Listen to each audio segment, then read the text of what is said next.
Hello, and welcome to Right to Be Wrong, the show that revives the art of conversation, accommodating varied views on sports, culture, politics, world events, and every topic under the sun. After all, you have a right to be wrong. Here are your hosts, Dave and Tony. Well, Tone, it's that time of the week again, and I've got a little tidbit for you, something you might not know. Just a little bit of information. Did you know between Sachin Tendulkar and I, we have 51 test hundreds between us? Wow. Yeah. Wow. Impressive. Did you know that? I remember, Dave, you were playing for Hills Barbarians. Barbars, yeah. Barbars. And you were playing at the Masonics. I was.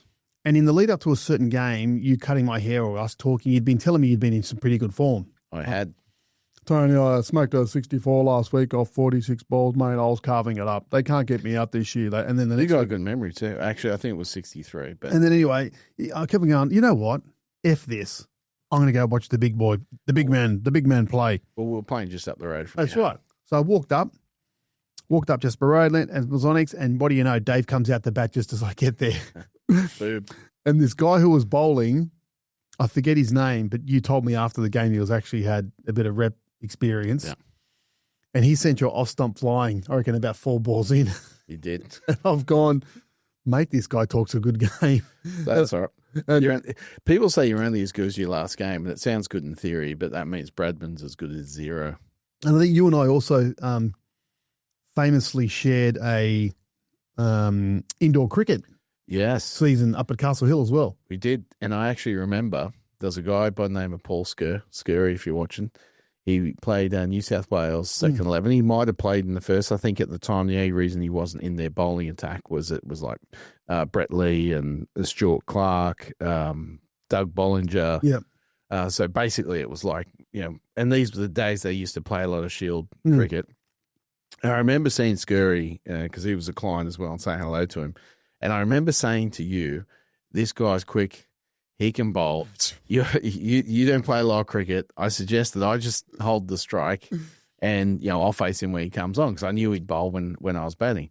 And then sure enough, you said to me after, like there's 1 or 2 balls going over, you said, no, I want to face him. Are you sure? All right, we're going to run the next ball. So we run. And I remember watching him. I think I actually said to him, give him a short one, Scurry. I don't know if he heard me. But I remember you just taking your bat from there to there in front of your face. And that was it. And I think you regretted and understood why I said I don't think you should face him because, cricket wasn't your strong point. But I'm looking at building another indoor cricket team. I'm in. I've been speaking to our famous left-arm Chinaman mate, who you know. I'm in, yes. Ex-New South Wales cricketer, once bowled, actually played for New South Wales and bowled against the famous West Indies team in the mid to late 80s. I've faced him. Have you? Yeah. Great guy. Anyway. In your backyard. That's right. Yeah. During prison. Yeah. So we've been texting. Didn't do very good. Because we haven't caught up in ages. And he recently got made redundant actually from his role. Oh, right. Within So cricket. he's got time to go and run through a backyard. Well, what's more, cricket team. The mate that we played with, he's got 3 boys who are all gun cricketers. Dave's boys can play as well, right? So that's 3, 4, 5, 6, 7, 8, 9 in the squad. We're done. Boom. Right. Team's there. I know. So let's rock and roll now. Lodgie's back, baby.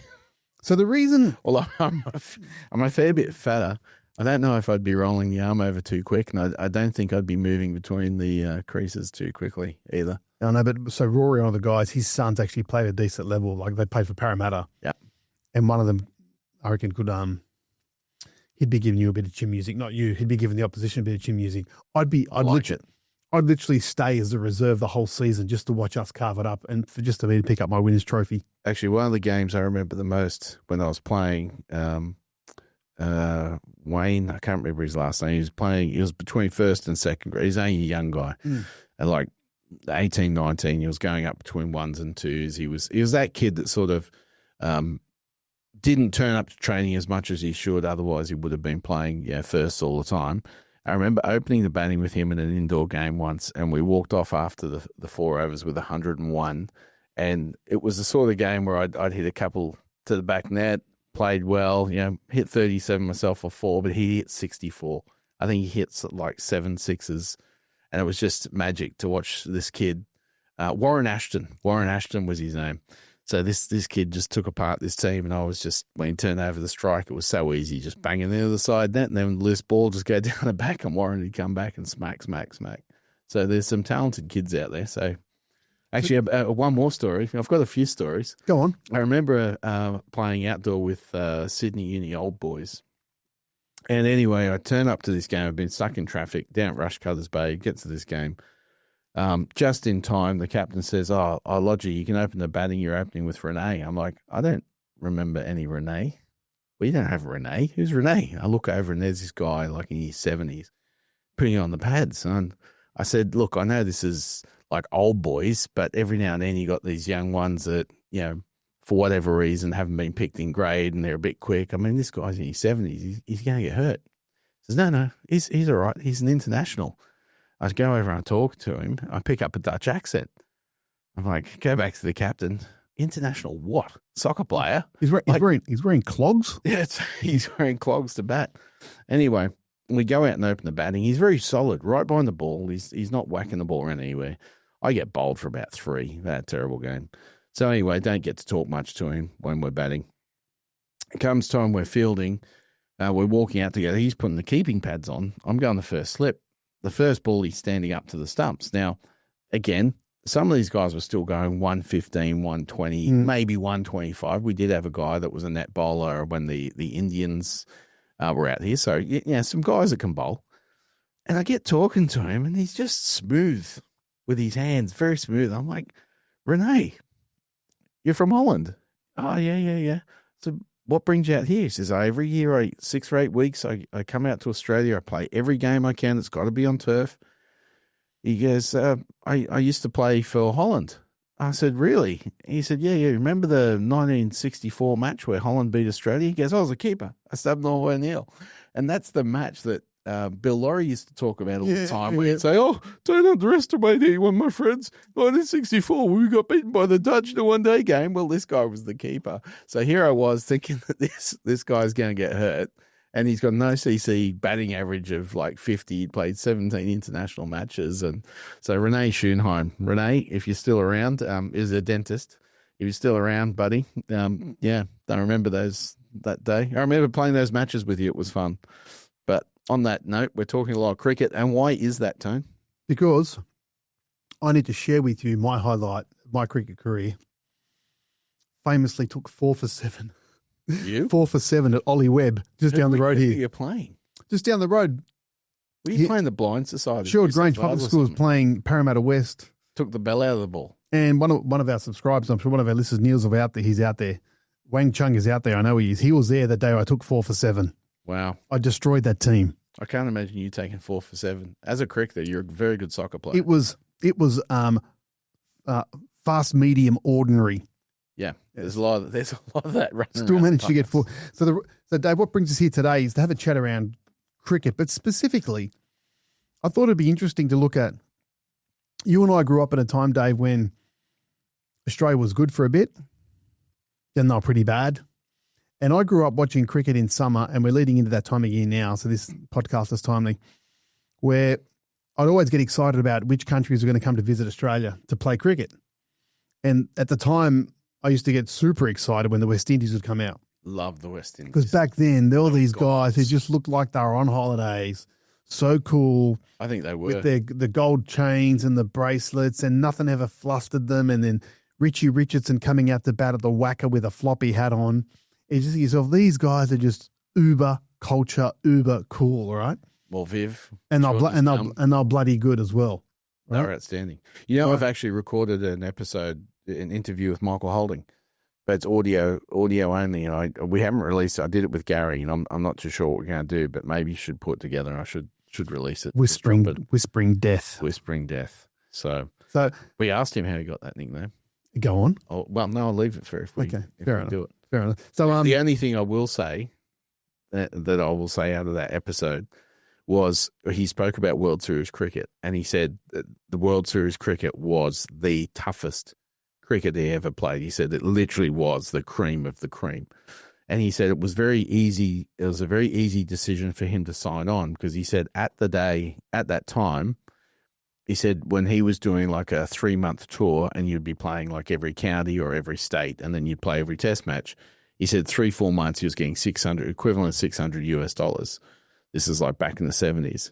He said, and Kerry Packer guaranteed them $25,000 a year for 3 years. He goes, it was so easy, such an easy decision to sign. He said he was really proud to have played in it and, the toughest cricket he ever played. But speaking of West Indies cricket, we're going to focus on Indian cricket. And the reason being, so in the mid to late 80s, and then in the early 90s, or later 80s into the early 90s, the teams from the subcontinent would come out here. We're talking India, we're talking Pakistan, and then later on Sri Lanka. And then individually there'd be some really skillful players that were at the elite level. But to be quite honest, more often than not, they'd come out here and get their ass handed to them. But at the same time, Australia would go over there on their dry pitches and we'd get towelled up potentially by some of their spinners. And then I look at Indian cricket now. I look at the nation of India, the growth, the GDP, the powerhouse, the population. And I look back at cricket in that mid 80s to late 80s. I think to myself, geez, they've come a long way. Their cricket team, but also their country. I thought to myself, can you draw parallels between this fanatical growth and passion for cricket and this increasingly aspirational global player that wants to be seen as, a player on the world stage? I think you can. I think there's a direct correlation that is causation or correlation where there's a through line in the rise of India as a power in the world and the rise of India as a power in world cricket. And I think the through line, in short, before we delve into it, is that generally speaking, Indian society is very polite, like it was back in the 60s, 70s, so very, very polite and gentlemanly. And I think when they would play cricket, they weren't as aggressive as, say, what we were, what the English were, West Indians. And I think for them to start to realize that aggression wasn't against them, that's the elite world of sport. That's the level you have to get to. I think the point in which they started to realize that you could sort of be more aggressive on the field, stand up for yourself, say a few things, it didn't mean that when you were off the field, that's the person that you were. That's the job and what you're doing. And I think Sunny Gavaskar, for me, is the start of the turning point of Indian cricket being sort of polite and copping what they cop without giving anything back. And I think from that point, as we'll go through over the episode, up until Virat Kohli, there's a metamorphosis of where that aggression comes in and that backing your ability and realizing you are good enough to not only compete on the world stage, you are good enough to dominate in the world stage. But that's transcended sport, right? That's right. And that's the same thing. If you look at it, they realize the power that they are, what they can do economically, their place in the world. And again, that you can push for what you want, you can push for what you deserve, and rightly so. It doesn't necessarily, it's not a bad thing. It's not making you a bad person by saying, look, here's what we have, here's what we can offer, here's what we can do, and we want our pound of flesh for that. So, right. And I think, do you think that India back in those days paid a little bit too much respect to the Poms and ourselves? Way too much. Yeah. And that's what I mean, because they took the off-field culture and couldn't get white line fever. What they needed was white line fever. And this is, Sachin Tendulkar summed it up at the end of his career when Harsha Bhogle did an interview with him. And he said he loved playing in Australia. And he spoke about how the young batsmen that were coming out to Australia, that he'd mentor them, or when he was still playing, touring with them, the advice he would give them is, he said, words to the effect, he said, in Australia, the media will be against you. He said, the groundsman will be against you. The crowd will be against you. He said, everything's against you. He said, however, when you perform, they are straight to their feet to give you a standing ovation. And he said the moment he realized that push that everyone was giving him wasn't a personal attack, it was no, you're playing Test cricket and there may be 11 guys there, but you're representing India. we're part of representing Australia. So the noise we make, the pressure we're putting on you, this is all part of the game. And as soon as you do what someone like Tendulkar did, and I'm not expecting every Indian batsman has to score the 5100s that in our partnership between the two of us with that 51, unfortunately he has 51 of them. I think that that's what they started to realise. And even Virat Kohli, because early he used to get quite aggressive and think everyone was directly going at him. I think the penny dropped one day. It's like, no, mate. This is part of the test. And when he started scoring runs and you'd see people rise to their feet that weren't Indian and applaud him for a brilliant 100, that's when they start to realise, okay, we can do this. It's not changing Indian society to be an impolite, aggressive society. It's maximising what we can do in these spheres that we have to do if we want to play with the big boys on a global stage, whether it's sport or whether it's economics.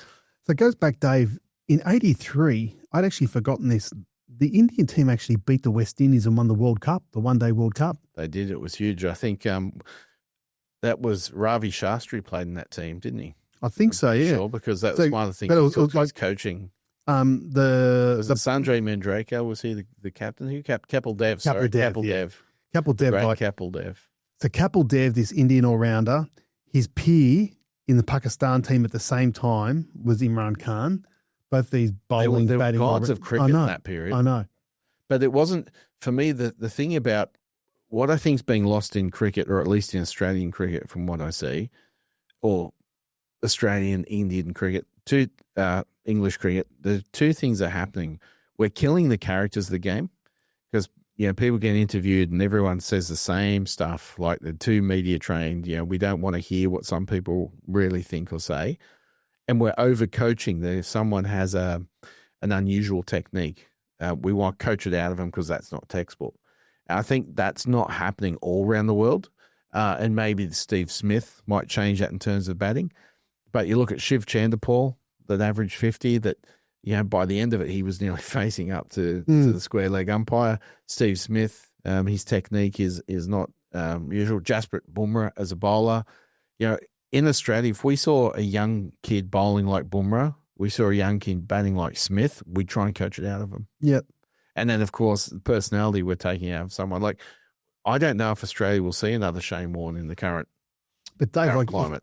If you take that coaching out of them to the next level, I'm sure we've spoken about this before. I didn't realise the extent to which young cricketers at all levels can track their stats. Yeah. Like literally, it's on some website and they're basically saying, like, so I've heard stories from our mate, the left-arm Chinaman, where in T20 games T20 games predominantly, instead of maybe throwing their bat around a bit to try and either get closer to the score or try and win the game, take the average. You get kids who will say, no, I'd rather be not out. Yep.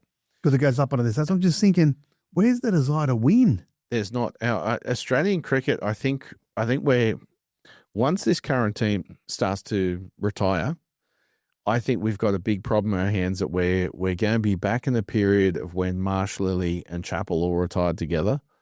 And then we had, the Dirk Wellhams and people like that were in now the side. Yeah. And I make a joke, but at the end of the day, if you can play cricket for your state, you definitely can play. But we just struggled to have a team's worth of test players. And I think we're headed back to that, but only in a worse position, because that was about just a generational change, where I think we're going to get generational change, and the generation coming through here has to retire at 50.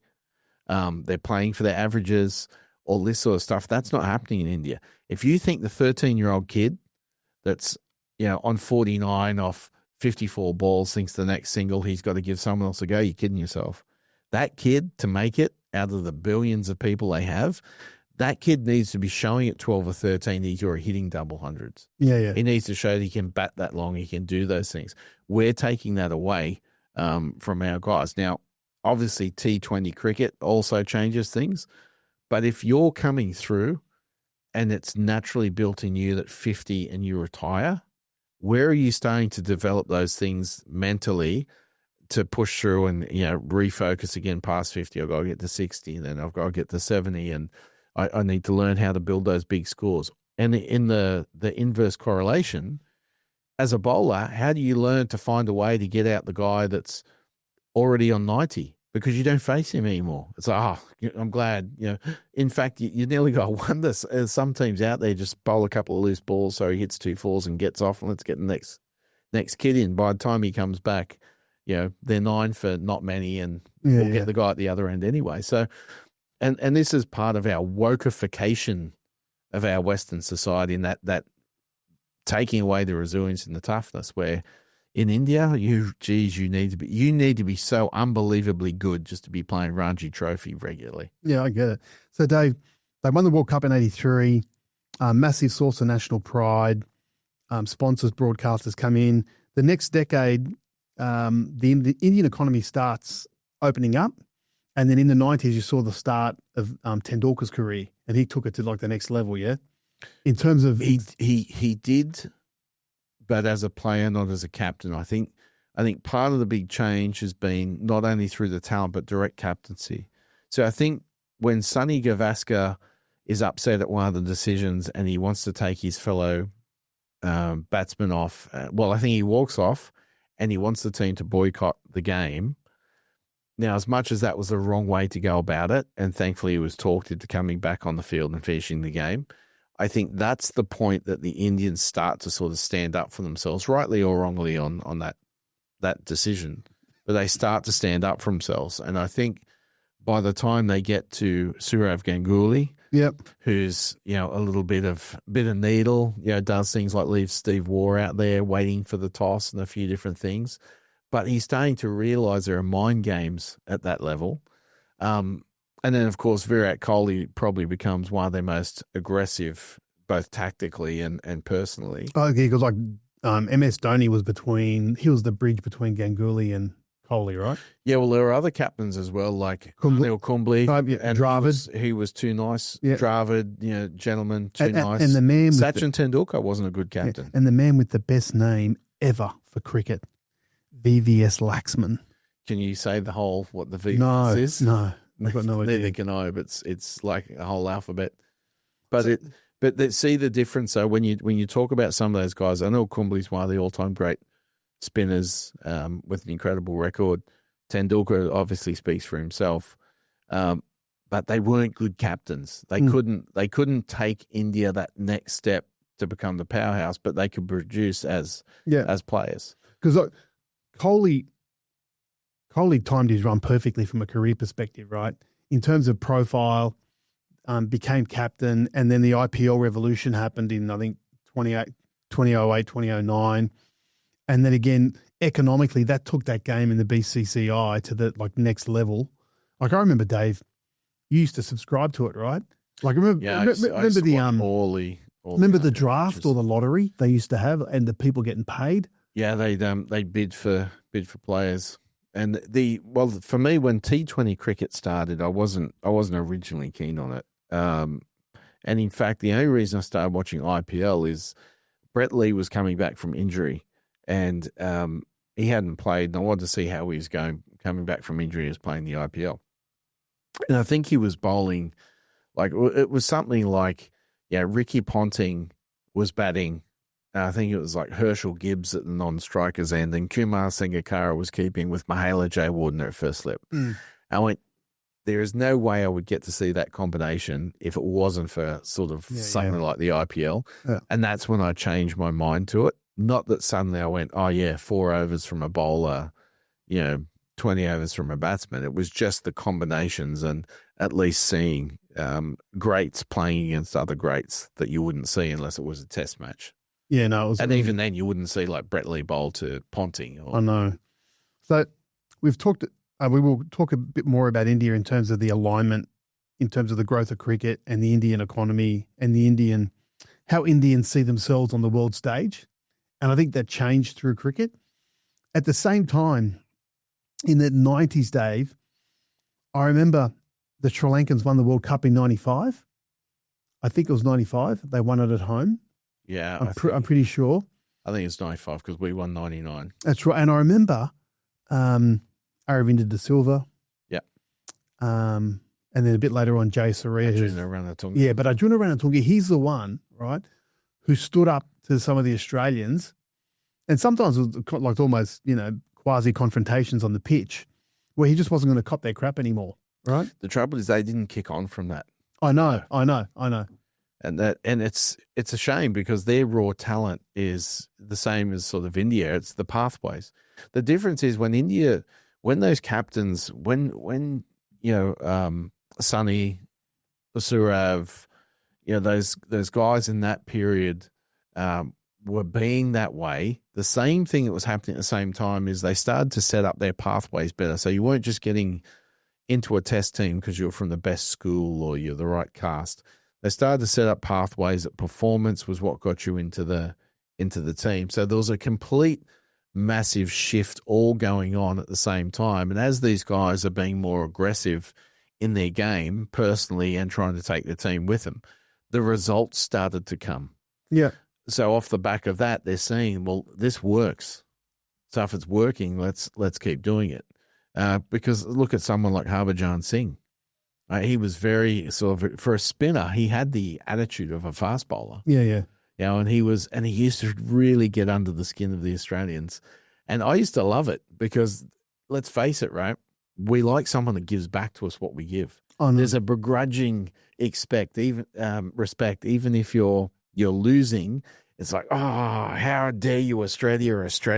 Yeah, that's right. Because when they started standing up to us, that's what it was like, right? Yeah, exactly. Because especially at that point, we'd been through, you and I, we would have been 17 or 18.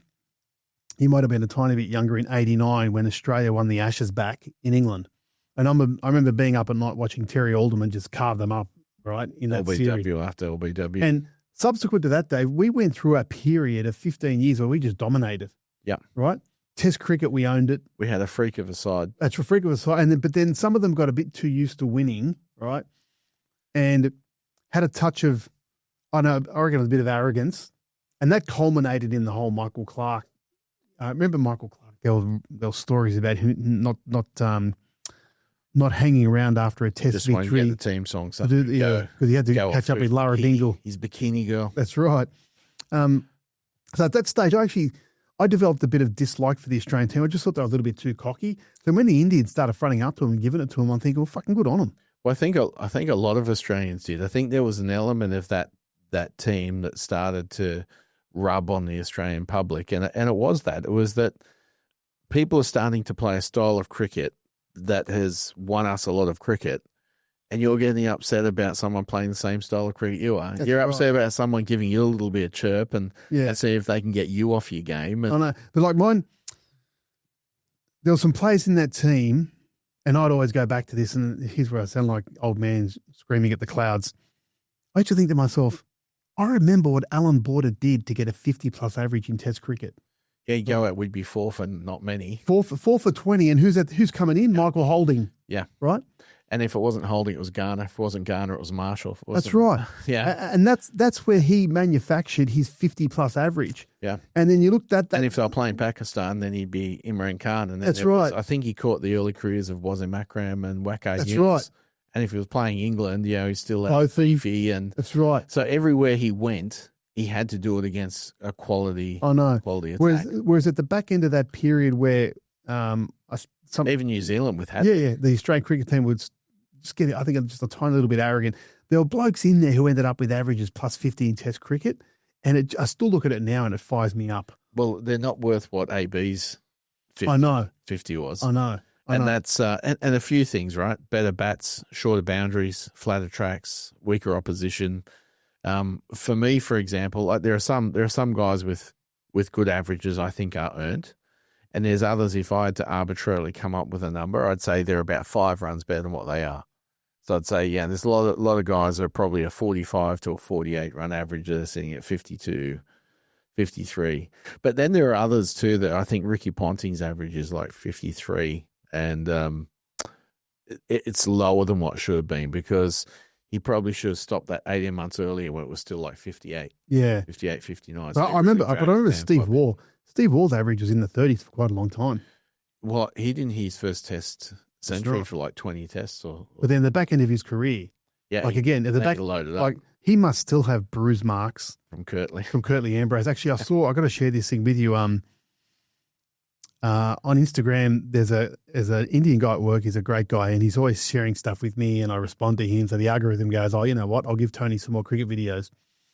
And there was this one today where it was a one-day match between Australia and the West Indies, I think at the SCG, and Dean Jones has come out, right? And the War Boys in the dressing room have said, don't do it, right? Oh, this is when he's asked Curtly He's asked- to take off the white. Take off the white wristband. Genius, Dino. And Curtly's gone, Rest in peace. game on, and he ended up taking like 5 for 28 or something, right? Yeah. And they spoke to Curtly on the video saying, yeah, I was angry, right? I was going to whiz some past him, right? Like, why would you do that? I know, talk about poking the bear. But speaking of fast bowlers too, who would have thought that when we grew up, there's no way you would say there'd be a fast bowler that would come out in an Indian side. There'd be the number one bowler in the world. That's right. And run through an Australian side. I know. Like Jasprit Bumrah, there's something else that's changed. And Dennis Lilly's had a lot to do with that. Dennis Lilly's worked over there ever since his retirement on building fast bowlers. And like Ishant Sharma showed some potential, but I think they deified him too much because, we've suddenly got this tall fast bowler, and then he never really fulfilled his potential. No. Where I think like Mohammad Shami as well and Jasprit Bumrah, like you talk about an Indian side, you talk about fast, like world-class dominating fast bowlers. That's, if someone said that to us as kids, we'd have laughed our heads off and said that will never produce a world-class fast bowler. But that goes, Dave, to the investment that they've made in pathways and development to find the very best and in training, right? Fitness as well, because one of the things, remember how bad they used to field? Yeah. So now they take their fielding seriously. They take their fitness seriously. You don't just have to be the greatest spinner and greatest batsman. They're a completely different, like the entire structure of Indian cricket's, not even close to what it once was. And you see, Dave, if you look at the 90s, Tendulkar, the opening up of the economy, the growing middle class, they've all of them now got this ability to go and fund BC's IPL subscriptions, right? Yeah. And it just feeds on itself, right? So Australia does love cricket, but not to the level of India, no, right? Because that's all they've got, right? They're always pretty good at field hockey as well. They are, but it's a climate that doesn't lend. It's a climate and a body type that doesn't lend itself to things like rugby league. Yeah, right. You wouldn't want to be playing contact sport in those conditions. So it's one of those things that's in Australia. We've got so many different codes of football, and then so many other different types of sport that we sort of can be dispersed in all different ways. But for India, but the thing for me about it is, now that they sort of, if they're number 3 in the world, that they see that as, we've got things to fix. That used to be our mentality. Yeah. Where once upon a time, we're 3rd in the world, they were taking that. But it is huge to see the whole change, even with Modi's like leadership. Even at the moment, you see a clear understanding of their place in the world, of how much they can generate, how much they still have, how much industrial capacity they actually have left, and where they can go and what they can do, and that they're one in every 5 people on the planet effectively. So there's been a real awakening from their cricket to their economy of their place in the world and how they can dominate. I think it's something like 86 cents on the dollar is generated in cricket, is generated via Indian cricket. Yeah, so like they're like rising economic power, geopolitically. You think about all the fingers they've got their pies in now. Yep. So and they're getting very close to China and Russia, right? They've got a relationship with Vlad. And well, they've realised it doesn't have to be an Anglo-centric world. That's right. And that's something for us to think about. Oh, you think about, like we've always spoken about Australia getting its security from Asia as opposed to trying to secure themselves from Asia. And if you think about India building alliances with China, like where does that leave us, Dave? Like surely we need to be part of some type of pact that is in our region, right? Because increasingly there's a bit of uncertainty around the stability of the once great US empire. You know what I mean? Well, the one thing I would say, like I think at the moment our government is going too hard, too much in the Indian market in terms of bringing in students and bringing in migrants. If we need people to build things, we can still look at Western Europe. We can still look at the UK. We can still look at North America, South America, Africa. Like, it doesn't all have to be everything from India. Having said that, very much like our soft diplomacy with our PNG rugby league team, at the end of the day, we have connections with India that do run deep with shared interests like cricket, and sport can be a very big tie in politics. And I still think that we should leverage that, but we can leverage that in terms of trade, not just saying send 2 million Indians to Australia. We can start to look at, okay, what can we do? Can we set up, let's use universities as an example. Does it have to be all the students come here, or can we start to work on our institutions like they do in other parts of the world? We'll set up campuses in India. We'll help you develop your academic system so it's more robust. And but I think they're discussions we should be having, Dave. They should. So you said 1 in 5 is effectively India. Help me out with the maths, Dave. What's China and India combined? Oh, they're basically 1 in 3 because you're looking at if the numbers on China are right, and there's some subjectivity, but if the numbers claimed at 1.4 and India at 1.5, you're talking 3 billion people on a 9 billion planet. So 1 in 3 is there. Now I was actually at a roundtable discussion. No, I know, right? I went. I did my corporate life thing. It was a roundtable discussion, and the minister it was a delegation from Saudi Arabia, and the Minister of Education from Saudi Arabia was out. This was last week. And what's interesting, even though Saudi Arabia, their population's the same size as ours, roughly, at 27, 28 million. But what's interesting is the change in that conversation where they were out here to strengthen ties and do things. Once upon a time, it would have been just to strengthen ties to send more students here. Now, part of it was, yes, to continue that and maintain that relationship, but part of it is a longer-term vision to have investment into the kingdom to across different industries, but also with education to help lift the profile of their universities and the quality of their universities in kingdom. Great idea. So I think a lot of nations around the world are starting to say, well, okay, everything's been one way. I don't care how upset people are here, but we're a second or third tier nation. We need to send everyone to the first tier nation so they get educated and come home. Now, at times that has to be the case, but your medium to longer term vision should be, this is the interim solution. And at the same time, we're going to build capacity internally. And I think India, that's part of what we should do, is we shouldn't just be saying, send them here. We should be looking at our partnerships and saying, how do we invest and work with you on your education, both vet sector, academics, and leverage our relationship and love of cricket to get those closer trade ties without it just being, let's become, a state of India and, send another 10 million people over here. I get it. Dave, I think we've just been through a weave. We have had a weave. Or was it a pivot?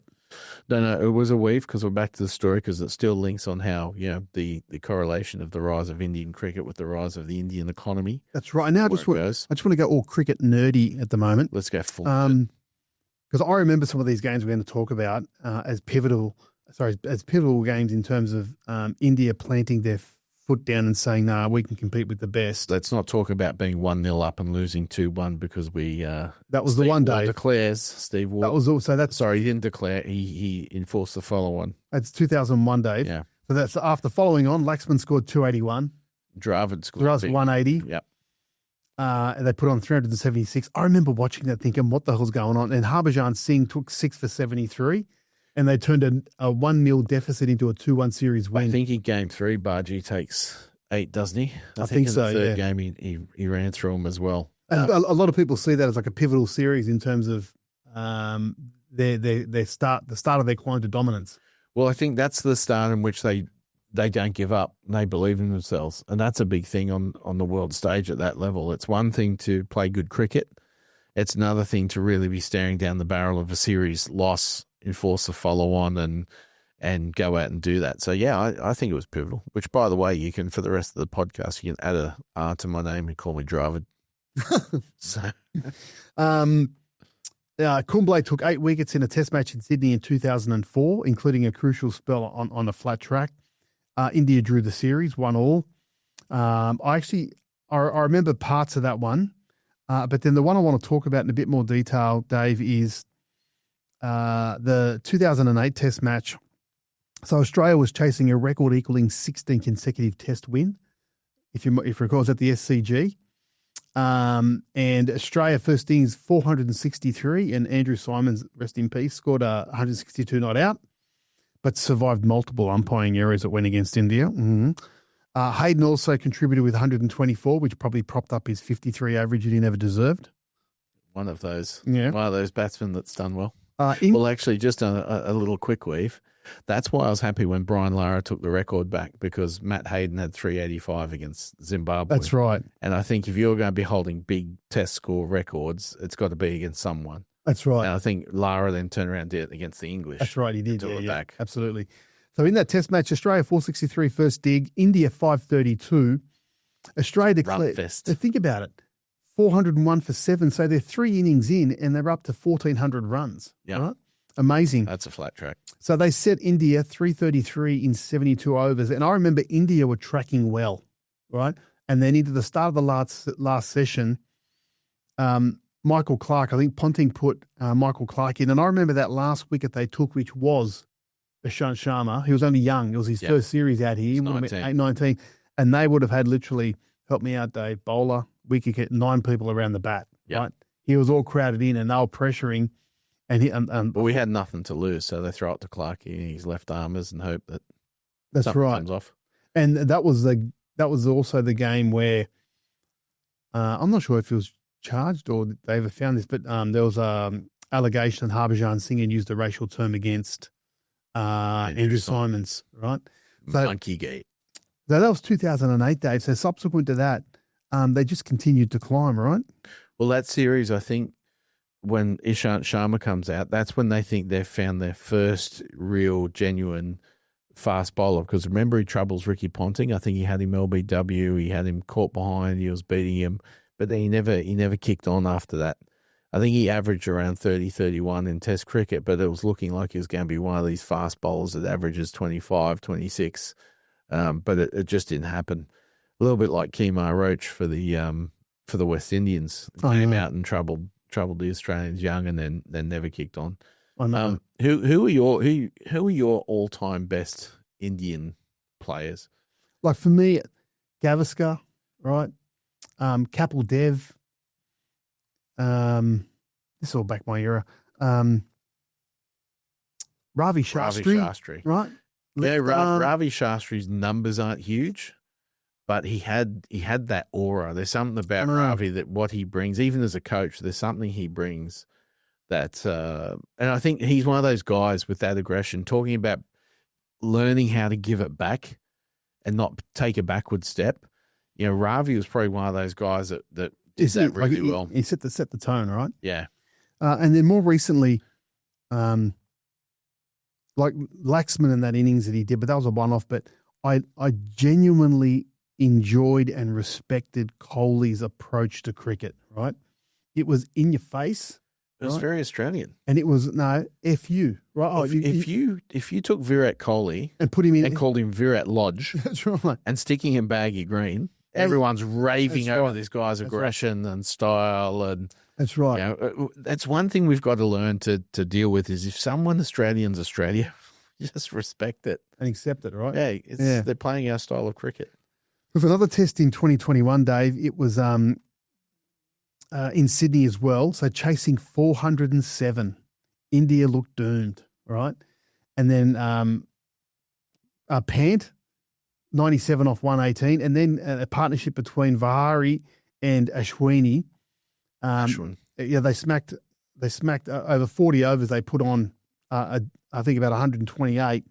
Sorry, more than that, about 168. And against all odds, India held on, and that ended up setting up a series win for India in Australia. Well, actually, that team there could bat deep because that was where Ravi Jadeja and Ravi Ashwin and things like that were coming in at like 8 and 9 and could still score hundreds.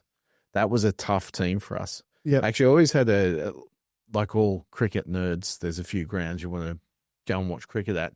And for me here, one of them was being at a Boxing Day test. Yeah. I finally went down. I think it was 2018. I go down the Boxing Day test. And day one, I'm like, I want to be there, big crowd. And the Indians win the toss, and Pujara bats on a road and scores like 3,070,000 himself. It was just terrible. I think they were 1 for 330 odd at stumps. I'm like, You get good days of cricket, you get bad days of cricket. Why'd I have to be in my dream Boxing Day test day one? But there was a time when the Melbourne track was just it was flat. It was. This gets back to your point of inflated averages. Is they make grounds too flat today. Oh no, like I feel you need something out for the bowler. But there's not enough diversity in the tracks. Yeah. I remember Brisbane was a certain type of track. Well, this is because of the dropping pitches. Yeah, Melbourne was flat. Sydney could take spin. The whacker wear your helmet, right? Yep. Adelaide was somewhere in between. But now they've obviously done something, because I'd love to see the stats, Dave, on the percentage of cricket test matches that end up in a win or loss as opposed to a draw, and what that's done over time. Well, I think that's definitely changed. Not just... Well, I think it's changed because people play for the win a bit more now. The draw is not seen as something that, you really want. It's changed a lot. Where before there used to be like the English style was you play not to lose, so you play for the draw first, and if we're in a winning position, we'll go for the win. I think that maybe with the pink ball tests, a few more tests that are you go through that period into the night where it creates something more for the bowlers. Yep. That might be a good thing. I don't want them all to be day-night tests, but again, if you say, let's call a 5-match series, 2 of them you'll be playing pink ball tests. That probably at least changes things up a little bit as well. The ropes in, I think they're getting a bit too far in. But having said that, it depends on what type of cricket. Because I love seeing the great catches on the boundary you never used to. Maybe for Test cricket, we don't need them so far in. Because remember, they came in for player safety for 2 things. One is so someone can't reach and grab you as what happened. And 2, if you were sliding or doing things, there was a bit of runoff to run into it. But it went from sort of 1.5 meters, 2 meters to sometimes they're 10 meters in. Yeah. We're getting crazy.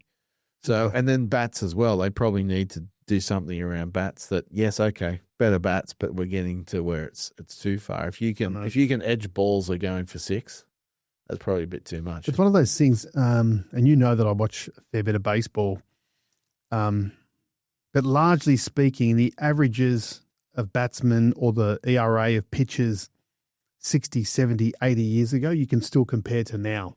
There's not been a massive change. That's right. Now, they're in the clean ball era now, where every time there's a dirt on the ball, they get a new ball.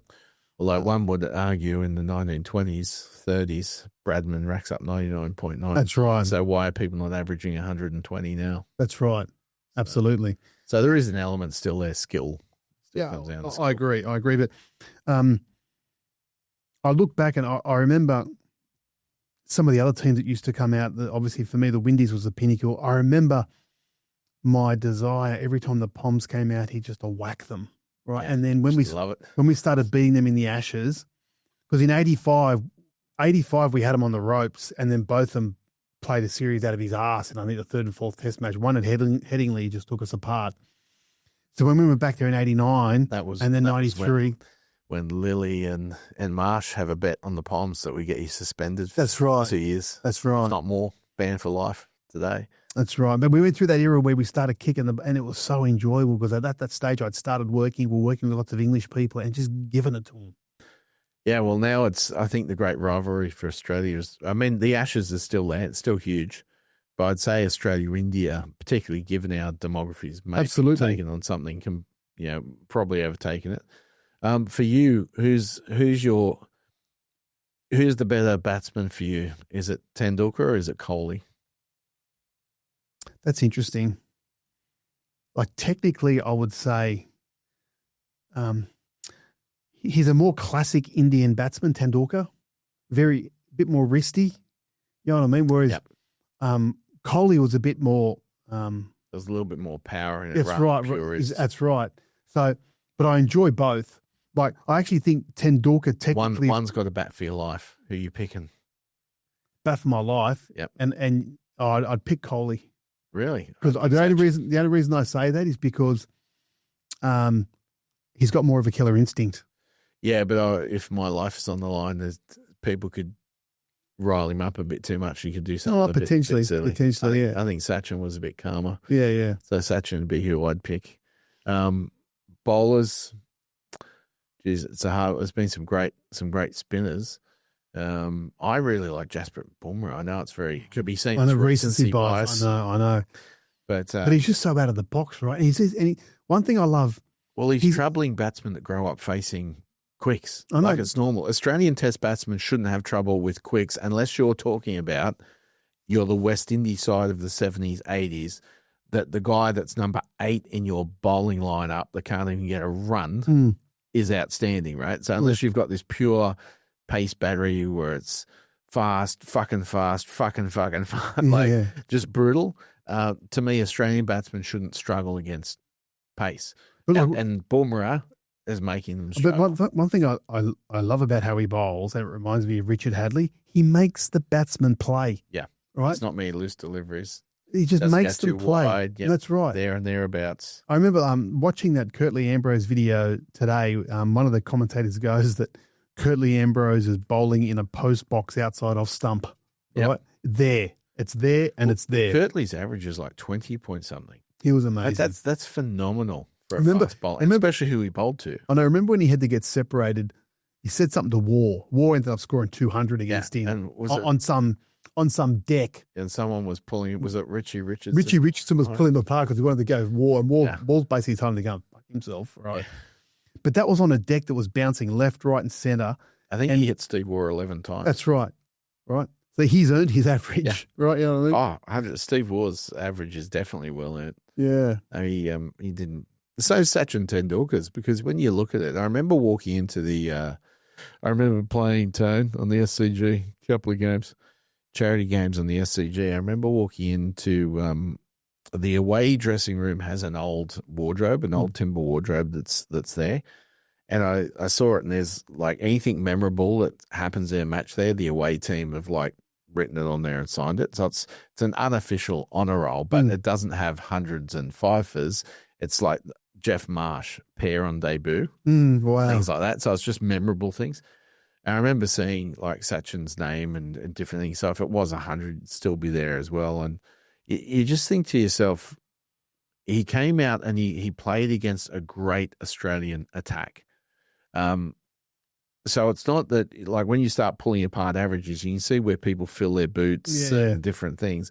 And you look at his average against Australia and batting against Gillespie and McGrath and Lee and Warren, and you just think, and even Stewie McGill, right? And you just think to yourself, wow, that's an impressive average away from home. I think on the official honour roll, I think he's on there 4 times. I think he scored 4 centuries at the SCG. Yeah. So you're away from home, you're against a genuine world-class attack, and you just peel off hundreds for fun. I know. Great chat, Dave. I've loved reminiscing. Part of my childhood. I always enjoyed the cricket. Well, it's getting further and further away from us. And what's more, I think the Poms are out here this summer.